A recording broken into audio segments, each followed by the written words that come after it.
There's a time to dance, time to cry, time to go, time to grieve, time to go. Oh, I still got time to go, time to hold, time to dream, time to go. Time, I gotta walk alone. I've got to walk alone. I've got to walk alone. I gotta walk alone. For now, I gotta walk alone.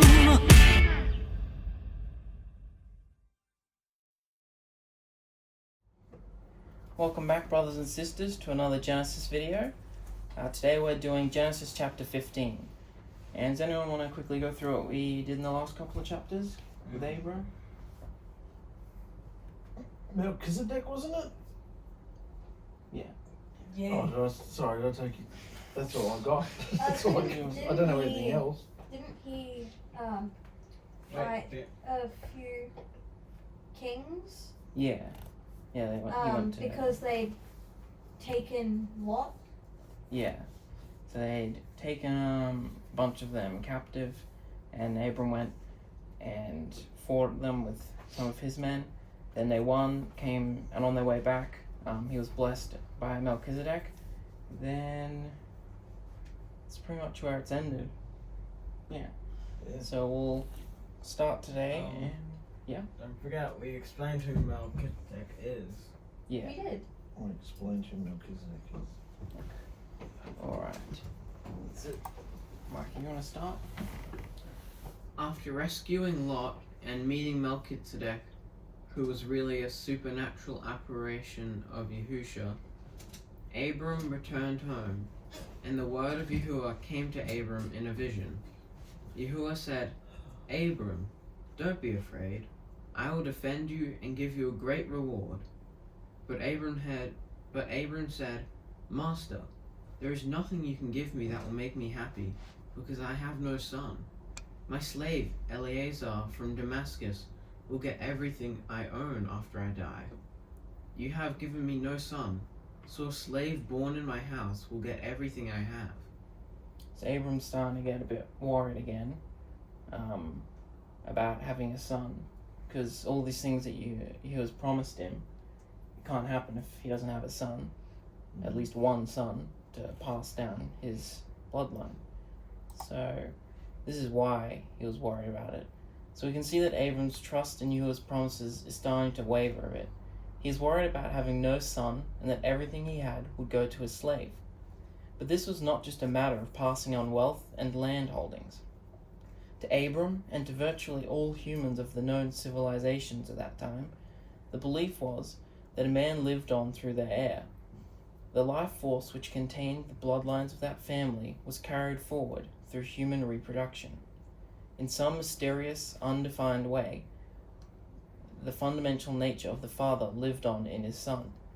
For a man to die without an heir meant an end to his family line, and therefore an end to his own human essence.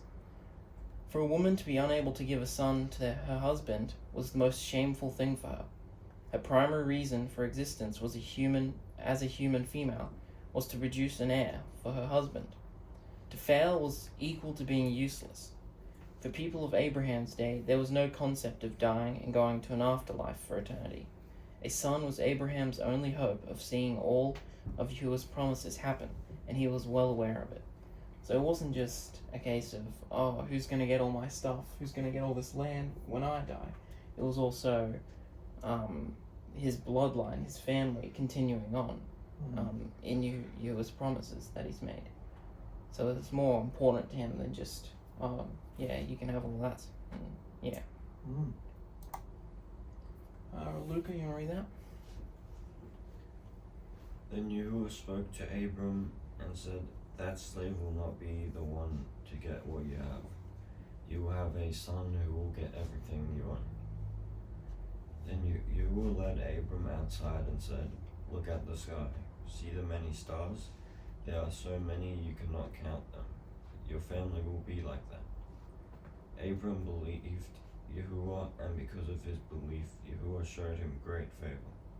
He said to Abram, "I am Yahuwah who led you from your of Babylonian Everyone.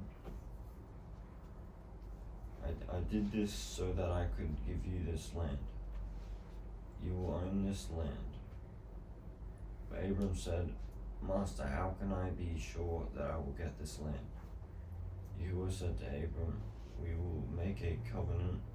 Bring a 3-year-old cow, a 3-year-old goat, a 3-year-old ram, a dove, and a young pigeon.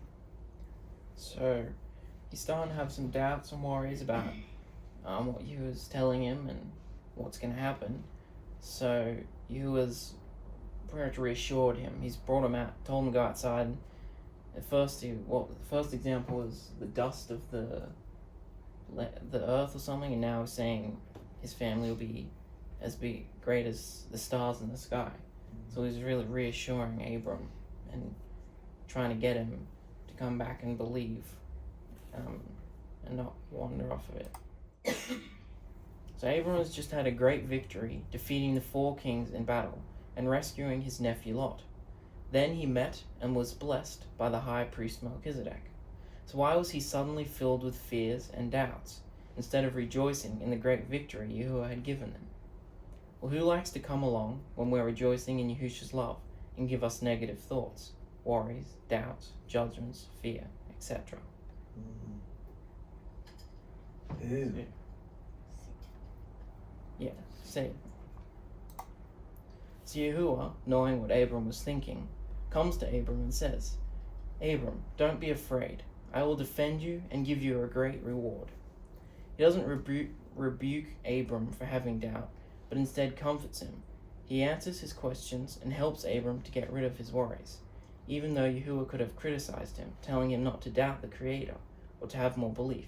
But does he? No. He's so yeah, he could tell that he was being pestered by demons. Like, even if anyone came by, anyone normal could just tell, because he would be celebrating. But he wasn't. He was sitting around all upset. And then he knows everything, so he would have especially known what Abram was going through. And no, he encourages Abram instead. He's even going to make a blood covenant, which is a man-made agreement system with Abram. So he didn't have to do this though, as his word is already enough. What he says will happen.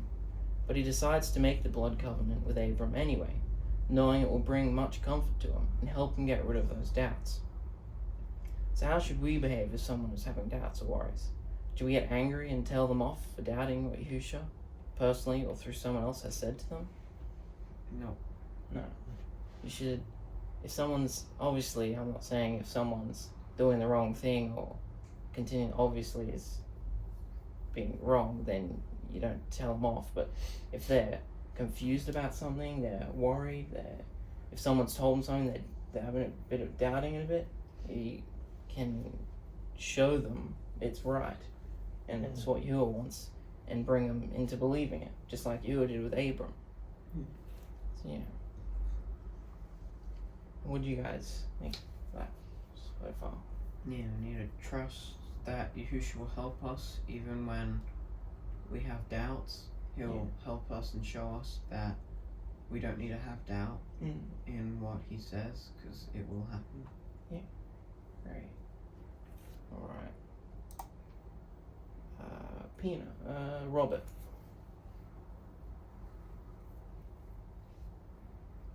Robert? Abram. Brought all these things to Yahuwah. Abram killed the animals and cut each of them in 2 pieces.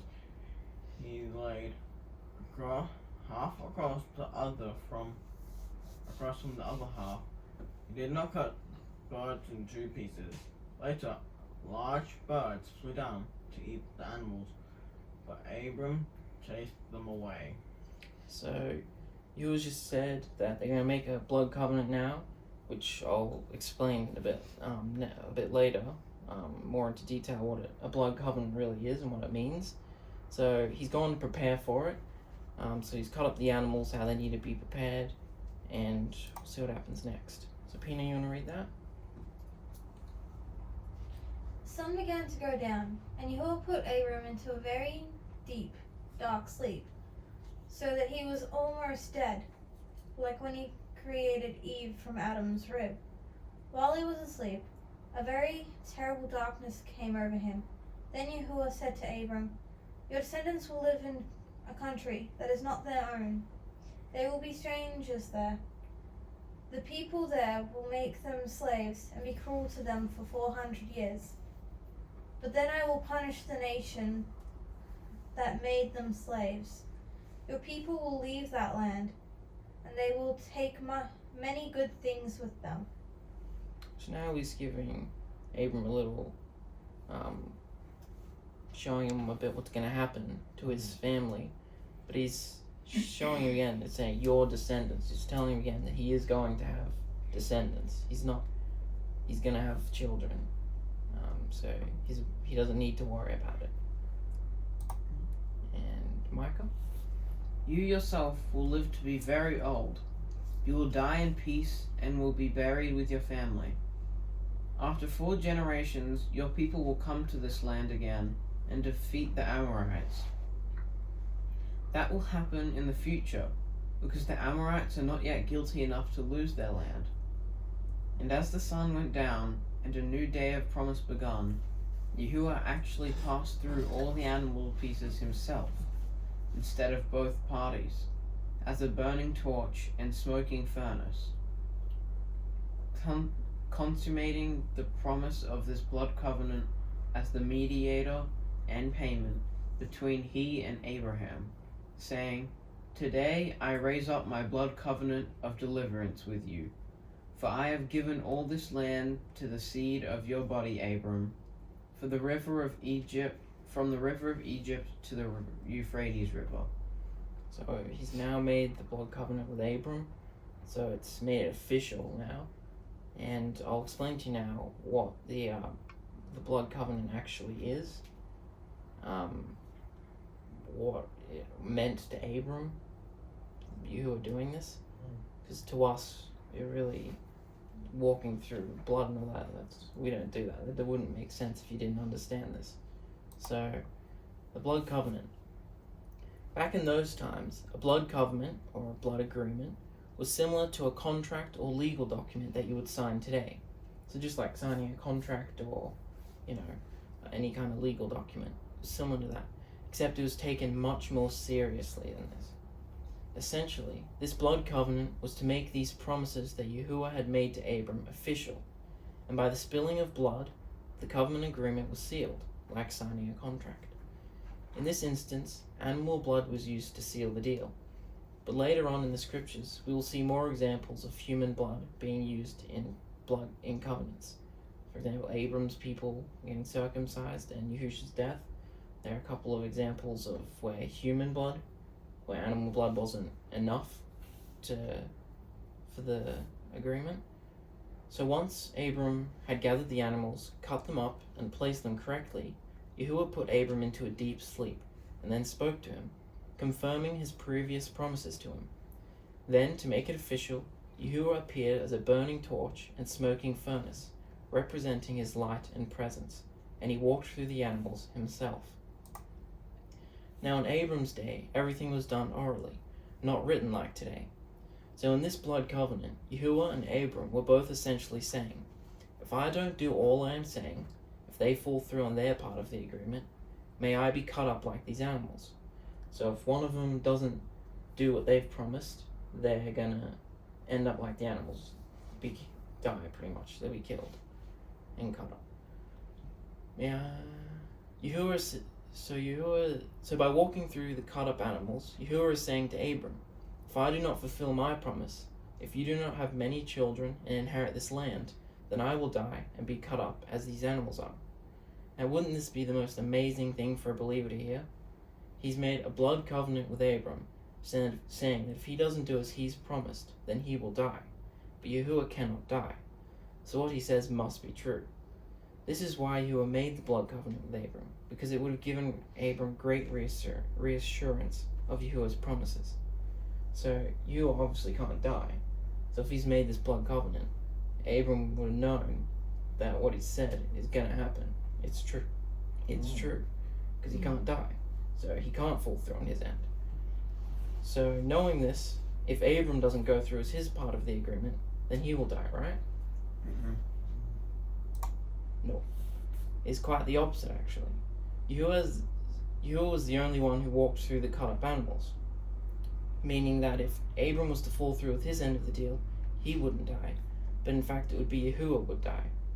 Because so this was a man-made kind of agreement system. It wasn't, Yahuwah was just doing it to help Abram. He didn't have to, his word was enough.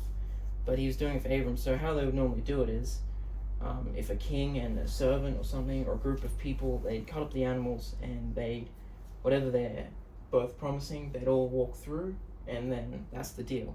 But since Yahuwah's walked through, he's the only one who would pay the consequences, which we know he won't, because he won't fall through on his end. So this also shows how true his word is, because he can't die, and it also shows how much trust he had in Abram, knowing that he would also keep his end of the agreement. Because if Abram fell through, Yahuwah's walking through, taking it for both of them. So he knew Abram was going to trust him, pass on his word, and listen to him, do what he's telling him to do. This is also another example of Yahuwah allowing man-made customs to be used when making transactions between him and his people. So that's pretty much what the blood covenant was, and why it would have really helped Abram to get rid of those worries, and he would have come back to his strong belief that he had. So, now I want to talk about the large birds. Remember when it said the large birds came down to take away the things he prepared? The carcasses. Yeah. So why is it written that some large birds came down to eat the animals Abram prepared? It seems just like a random occurrence. It doesn't really matter to what's going on in the rest of the chapter, because it's just in there with everything else that's happening. It just kind of seemed random, like he didn't need to put that in there. So it obviously means something. Well, it actually does.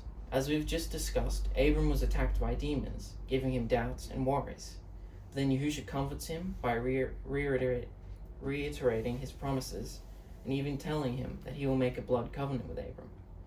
So Abram goes and prepares for the blood covenant, and after a bit of time, these large birds show up and try to eat the animals that Abram prepared. If you look at different versions of the scripture, it's written large birds, and in some versions it actually says birds of prey. So knowing this, if you do a quick Google search, you can find that the top 5 largest birds of prey are all actually vultures. And I mean, could you think of any better animal to describe demons? They fly around waiting for any chance they can get to swoop down and feast on their prey. Demons do the exact same thing. They fly around in the airwaves waiting for any opportunity to swoop in and attack us. So whether or not there were actual demons inside these birds, we can see that it is definitely a representation of them. Satan and his demons will not stop trying to destroy us. They'll always be ready to try and stop us from moving forward on our path with Yahusha. That's why they came back to Abram. They were attacking him to start off with. And now, whether there were actually demons in those birds or not, but it's showing that they're not going to stop just because, you've been comforted and you're happy again. They're not just going to back off. They're going to come even harder on you now and try and stop you even more because you're getting through.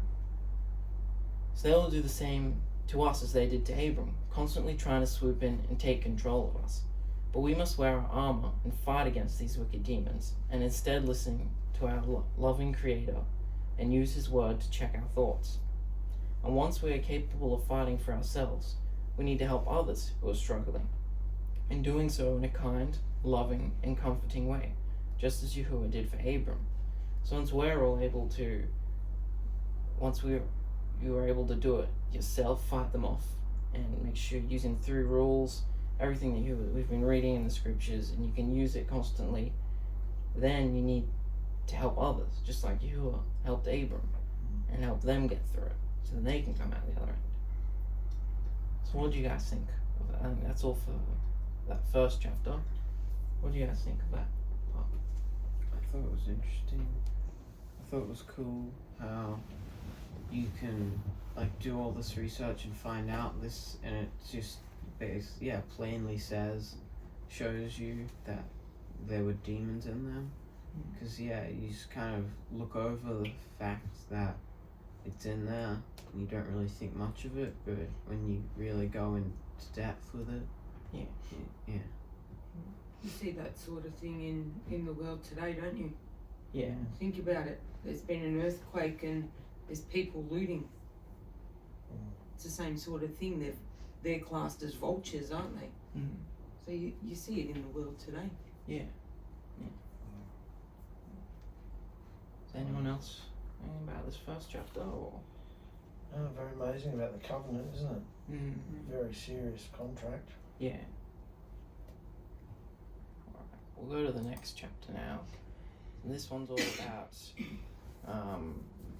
Sarai, Abram's wife, and her servant. So, Mark, you want to start us off? After 10 years of living in Canaan, Sarai, Abram's wife, still couldn't have any children. So in desperation to get Yahuwah's promises started, she brought her Egyptian slave to Abram, saying, Yahuwah still hasn't allowed me to have children, and if this blessing is going to work, then you'd better have a child. So here, sleep with my servant. Maybe she can have a son, and I'll love him as my own. Abram agreed, and Sarai gave her Egyptian slave to Abram as a second wife. Not as a wife with rights, but a concubine, a baby maker. So Abram slept with Hagar, and she became pregnant. When Hagar realized this, she became very proud and began to feel that she was better than Sarai, her owner, having it all over her that she was more fruitful, a better wife, and was more loved because she was able to give Abram a child. Sarai took this very personally and was furious at Hagar. So, it's been 10 years now that they've been living in Canaan since they left, and they're living here now. And Sarah is, she's now starting to get worried about things, and so she's, instead of trusting you, she's taking things in her own hand now, into her own hands, and so she's given her slave, her Egyptian slave. She would have gotten the slave when they went into Egypt. We read a couple of chapters ago when they came out with all this stuff, so she would have come from there. So she's told Abram to sleep with her and have a child, so that they can get it all started. And so now that's happened, and she's furious at Hagar because she's boasting about it, pretty much saying she's thinking she's better than her because she's able to have a child. Yeah. Luca? So Sarai went to Abram and said, My servant now hates me, and I blame you for this. I only gave her to you, so she would become pregnant. But now she is walking around thinking that she is better than I am. I want Yahuwah to judge which of us is right. But Abram said to Sarai, This isn't my fault, this is your slave. You can do anything you want to her, so do what you feel is right. So Sarai treated her servant so horribly and was very cruel towards her. Hagar became very upset because of the way Sarai was treating her. So she ran away into the wilderness. So now, Sarah's taken it personal, and she's all angry at her servant. So she's come, and she's pretty much blaming it all on Abram, who was just doing what she wanted anyway, and telling her to deal with it, and get rid of her. But it's her slave. She has the right to do what she wants with her servant. She can get rid of it. She just wanted to come and put it all on him and make him feel like crap, pretty much, because of what's happened. Even though really he was just doing what she wanted him to do. So then she, still angry, just goes and she's just being horrible to her servant And because of this, Hagar's just run away. She's run into the wilderness. Robert? Then a messenger angel of Yahuwah found Hagar near a spring of water in the desert. The spring was by the road to Shur. The angel said, Hagar, Sarai's slave girl, why are you here? Where are you going? Hagar said, I am running away from Sarai. The messenger said to her, Sarai is your owner. Go home to obey to her and obey her, and you will have lots of children. Look, you're about to have a son. You shall call him Ishmael. Because you has heard your suffering. Your son will be a very wild man, savage and stirring up conflict and violence with his brothers and everyone. So now you sent an angel or messenger to Hagar, and he's comforting her just like he comforted Abram before. So he's telling her what's going to happen. She's going to have a son, and she's going to have lots of children as well. And so, yeah, he's comforting her and telling her to go back, just put up with it, and look, you're going to have a lot of children. So, Yahuwah talks to Hagar. Then she thought, I see that even in this place Yahuwah sees me and cares for me. So she named the well there Bir Lakai Roy, I love the one who lives and sees me. It is between Kadesh and Bered. Then Hagar returned to Abram and Sarai. Hagar gave birth to Abram's son, and Abram named the boy Ishmael. Abram was 86 years old when Ishmael was born from Hagar. So this sort of, so she's comforted. She said, even in this place, Yahuwah sees me and cares for me. She knows that, and she was an Egyptian slave, so she probably wouldn't be as had very many experiences with Yahuwah, known him very much like the rest of Abram and his wife had. So this would have been she would have felt more closer to him having this experience. It would have, comforted her and encouraged her a lot. So Abram slept with Sarai's servant Hagar, and she became pregnant. Since Hagar was Sarai's slave and a concubine to Abram, it would actually be Abram and Sarai's child, and Sarai would be as if she was the child's actual mother. Those were just how their customs were then. Hagar would really just be giving birth to the child, but Sarai would care and love the child as its mother. So Hagar was just giving birth to it, essentially for Sarai, because Sarai couldn't have children. So Sarai would still treat the child as her own. And we can see that Hagar was not actually a wife or married to Abram. She was just a concubine. Because Yahusha's messenger says to Hagar, Sarai is your owner. Go home and obey her. If Hagar was Abram's second wife, or one of his wives, then she would be considered equal to Sarai, and she would also now belong to Abram, not Sarai. So we can see that Hagar really was just a concubine, so that Abram could have a child. She wasn't, she didn't become his wife or anything. She was just Sarai's servant, providing a child. And this custom still happens today, although some of the circumstances have changed it. If a couple are having trouble conceiving children, then one of their options is to get a surrogate mother to carry and birth the child. This is similar to what happened in Abram's time. Although nowadays it is all done in a lab and it's all medical, the surrogate and the father would not have had any sexual intercourse like then when Abram and Hagar. It was just all done medically now. And once the child is born, it goes to the father and the mother raises the child as her own. See, that still happens today. It's changed a little bit, but yeah. So that's all we've got tonight. So what do you guys get from all that? We need to trust in Yahusha and not like veer away from what he says. Otherwise, we got consequences. Yeah, that's great. It's very true. That if we have doubt, then he will reassure us that Yeah. what he has said will happen.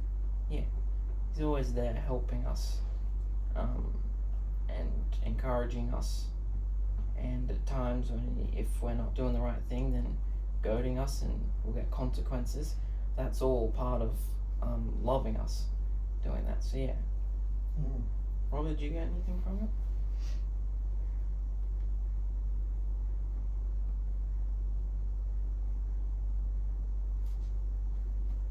Consequences are serious, aren't they? Yeah. For the covenant. Mm. Recognise what you entered into when you went into the water. What did you enter into? Blood covenant. Thanks, Mikey. What does that mean? An agreement that you're going to uphold your end of the agreement. And that if you don't, the consequences are eventually death. Yeah. Who's had any kind of bad consequences this week? You? Any other consequences this week? Anyone else? It was sticking out there, isn't it? It's hard to hide that one. Wow. Well, it's between you and Yahusha, what it's for. Your mum's in it with you. She's got to carry you, bathe you, take you everywhere. It's like both you girls. Gee. After the performance you two gave last Friday night. That was Wow. when it happened. You don't say. Wow. Consequences in this family. Yeah? You're not your own, are you? No. And Yahusha tells you to do something, what does he want? It's just to do it. Yeah. When? Straight away. Straight away.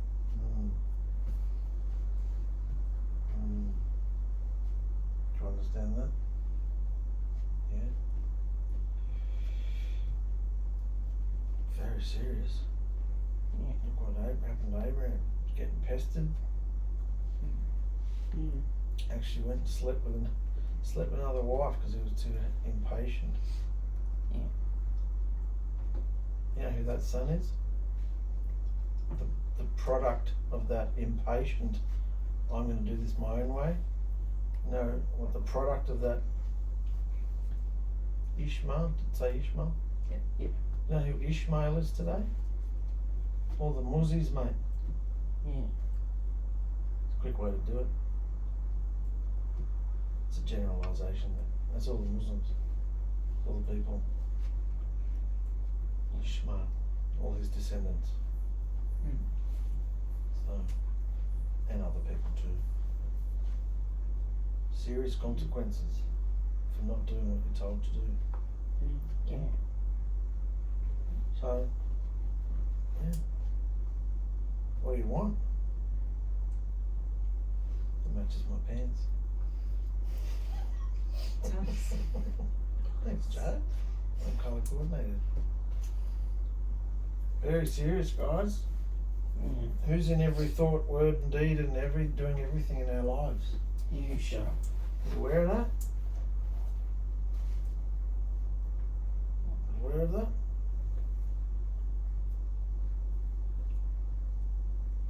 Like I said before, you're too old for us to put your hands on the bed and smack your bottoms anymore. So it's time for you to take consequences for yourself from Yahusha. You've all been immersed. You know? It's time. You want good consequences or bad? Good. Good. Well, you all know what you've got to do now, don't you? Wonderful message, mate. Really good. exactly the same then as it is now. Yeah.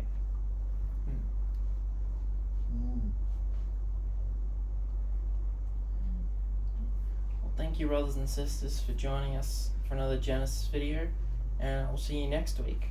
Bye.